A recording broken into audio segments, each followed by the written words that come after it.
So, in what you do, are there any set actual like rituals that you do? Like I know you mentioned you said something about 8 Sabbaths, and stuff like that. Is there a specific ritual that you do for those? I don't know if ritual is a derogatory term. But I don't think it is. If anybody has a problem with it, you should really remove the stick from their ass and move on to the next person. Okay. I would have to say, for me, my things are invisible if you don't already know about them. Ask Adam. There's really no telltale signs around the house per se, or there are not many. So for me, my family mantle is my altar. My house is built in 1880. So for me, and the fireplace obviously was always there, so I use the mantle because it's my nod to the history of the house. The house, houses me, so that's my way of paying respect for that. And that's my altar, so I change it seasonally. I will use the major Sabbaths for that. I will change my altar.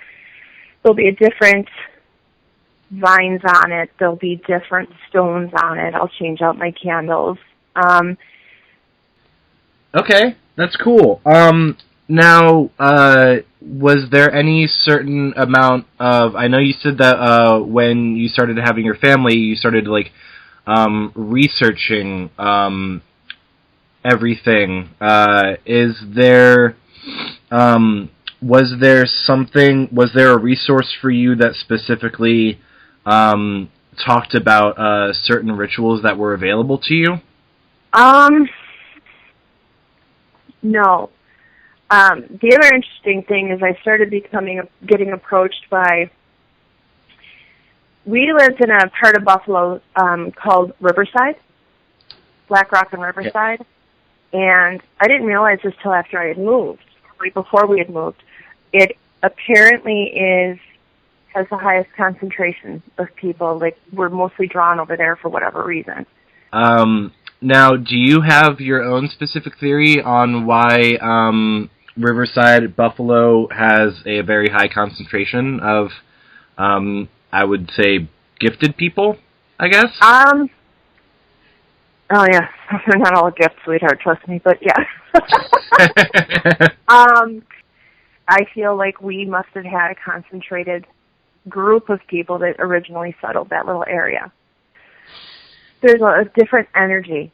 If you can feel it, you'll find it. Okay.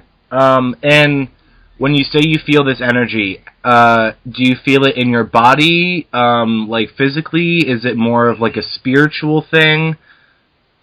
It can be both. When I'm on the water's edge, and it all runs right along it. So when I'm on the water's edge, it's both.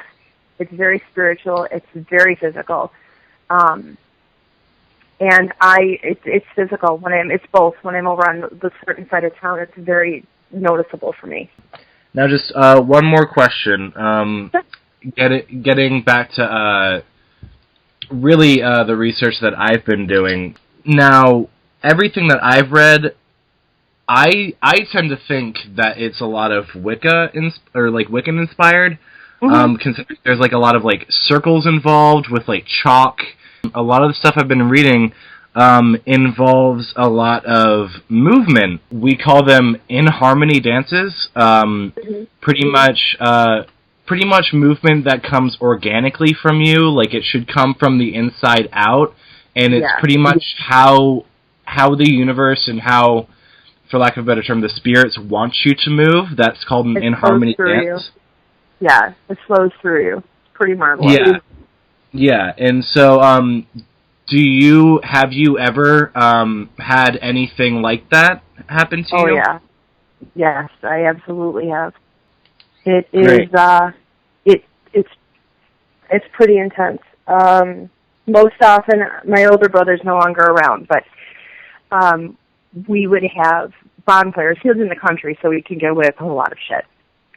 But we would have bonfires and drink until the fucking sun came up, and so most of I'm kind of contrary. I think Adam can vouch for me.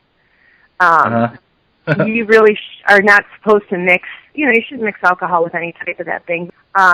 So for me, it lets me hear my own thoughts. And then that's when it most often happens. Because I'm disconnected from the current world, you can tap into yourself. And it really does. You literally just feel it flow from the earth to you and right through you. It's an amazing thing. So do you feel it like come out of the earth in like through your feet, or is it more of just like a waft up? It's more of a waft up. I have had both. I have, because I'm a very barefoot girl, so I have had it come up out of the earth. That happened once, twice, but essentially you feel it just wafts.